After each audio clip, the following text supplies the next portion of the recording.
we're excluding ballistic missile submarines or boomers, which have an entirely different mission from attack boats, built for different requirements. Instead, this list will focus on submarines optimized for killing surface ships or other submarines.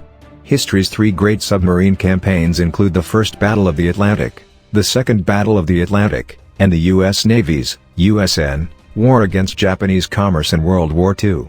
The contestants fought these campaigns through asymmetrical means, with submarines doing battle against aircraft and surface escorts. But the greatest true submarine campaign ever, or only intermittently, went hot. Waged with advanced, streamlined submarines, hunting each other from the polar ice cap to the eastern seaboard, the Cold War undersea game lasted for over 3 decades. In case of real war, these submarines would safeguard, or destroy, NATO's transatlantic lifeline, and would protect, or sink, much of the nuclear deterrent of America, Russia, Britain, and France. So what were the best submarines of the Cold War era? For the purposes of this list, we're excluding ballistic missile submarines or boomers, which have an entirely different mission from attack boats, built for different requirements. Instead, this list will focus on submarines optimized for killing surface ships or other submarines. The criteria should be familiar from previous lists. To what extent did the vessels perform its strategic mission at a price that its nation could afford?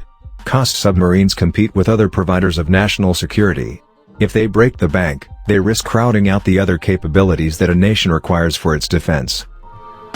Permit class. Large, fast, and quiet, the Permit class set that standard for American and British submarines for the rest of the Cold War.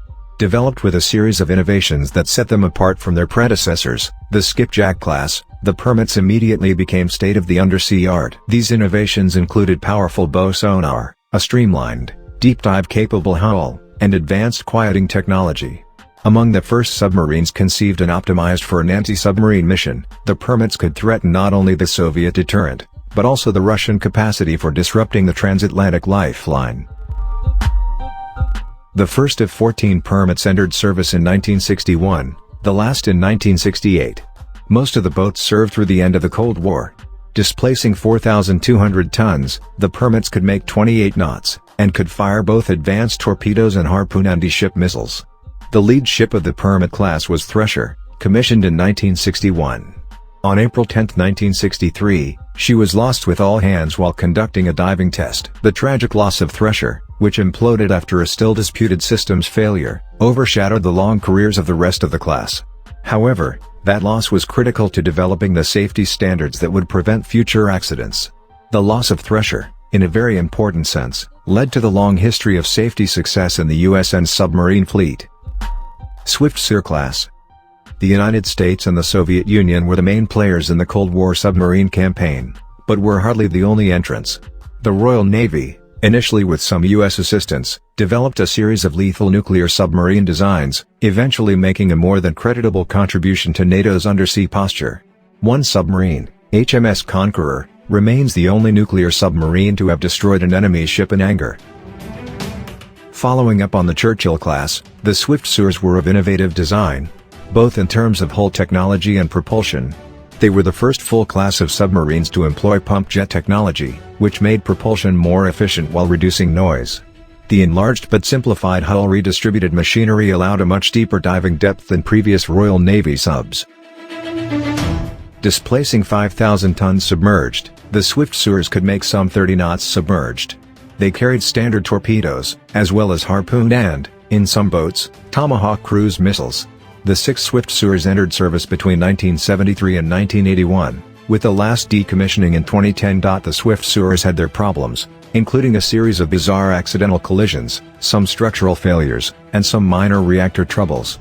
Nevertheless, they served the Royal Navy very effectively against the Soviets, and would have won victories in the Falklands if the politics had played out differently. Type 209. Not every navy can afford an advanced nuclear attack submarine. Nevertheless, submarines solve strategic problems, and not every great submarine needs to be a Porsche. The German Type 209, first built in 1971, served as the strategic answer for a great many navies in the Cold War, and continues to serve today. For obvious reasons, German submarine development stalled at the end of World War II.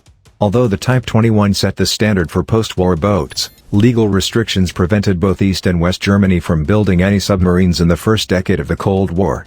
After a series of designs that ran from non to moderately successful, HDW developed the Type 209 class for export. A diesel-electric, the Type 209 displaces between 1,200 and 1,800 tons, depending on variant, and can make 23 knots submerged. It can launch both torpedoes and anti-ship weapons, such as the Harpoon. The basic hull design has proven remarkably flexible, spawning a series of variants specialized for different tasks. The Type 209 gives small navies a viable anti-submarine option, as well as the capacity to threaten the surface forces of much larger, more powerful fleets. Since 1971, 61 Type 209s have entered service with 13 navies. 59 of those boats remain in service, with 2 more scheduled for delivery to Egypt in 2016. The ability of the Type 209 to remain in service in so many different fleets, often in widely varying maintenance conditions, attests to the robust nature of the initial design. Project 949, Oscar. The Oscars were the apogee of the Soviet cruise missile submarine, a type that began with the Echo and continued with the Charlie. The first Oscars entered service in 1981, and immediately presented a serious challenge for Western naval planners. Designed specifically for anti-shipping attacks, these subs could strike NATO carrier groups with P-700 Granite missiles from a range of up to 300 miles. This widened the area that American anti-submarine vessels needed to patrol, and meant that attacks could come from unexpected vectors. Equipped with a conventional warhead, the Granite could easily cause a mission kill. With a nuclear warhead, it could give a carrier battle group a very bad day. And the Oscars were huge. Displacing 16,500 tons, they could make 32 knots submerged. They carried 24 Granite missiles, in addition to a bevy of torpedo-launched weapons. The United States and the United Kingdom would eventually adopt the same practice as the Russians, although instead of dedicating specific subtypes to cruise missile launches they would focus on converting missiles for launch from conventionally designed nuclear attack subs. Later boats in the Los Angeles class would carry dedicated cruise missile silos, technically making them SSGNs instead of SSNs, although the designation never changed in practice, until the conversion of 4 Ohio-class boomers to the cruise missile mission. The real utility of cruise missiles has been land attack rather than naval attack, as cruise missiles launched from U.S. subs have proven quite effective in several recent conflicts. The Soviets completed only 5 Oscars before the end of the Cold War, and another 8 after. 1. The Kursk was lost in one of the most horrific accidents in submarine history. Several others, however, remain in service with the Russian Navy. Shuka-B, Akula. The United States enjoyed technology and design's advantages for most of the Cold War that allowed its submarines to operate much more quietly than their Soviet counterparts. U.S. technological innovation and industrial practice made it possible for the USN to develop and maintain submarines with advanced noise suppression technology. The USSR has tried to answer through raw weight, both in terms of size and number of boats. Soviet espionage also tried to even the score. The fruits of the Walker spy ring and the Toshiba Königsberg scandal spread across several classes of Soviet submarine, but the Akulas benefited most of all. The Akulas were the first Soviet submarines to compete with American submarines on noise, reportedly matching the Los Angeles class at most speeds. Displacing 8,000 tons, the Akulas could both outrun and outgun the American Los Angeles class, making up to 35 knots and carrying a larger array of torpedoes and cruise missiles. Steel-hulled, unlike their Sierra and Alpha predecessors, the Akulas also achieved cost savings while improving mission capability, a rare feat for a modern weapon system. 5 Akulas entered service before the Cold War ended, with a total of 15 eventually entering service. 9 remain in Russian service, with another on loan to the Indian Navy. The basic design concepts of Cold War submarines were, fortunately, never tested in direct combat. However, the long, quiet struggle nevertheless led to consistent technological innovation across several different countries. Many of the boats designed and built during the Cold War remain in service today, and concepts developed will continue to guide submarine construction for the foreseeable future.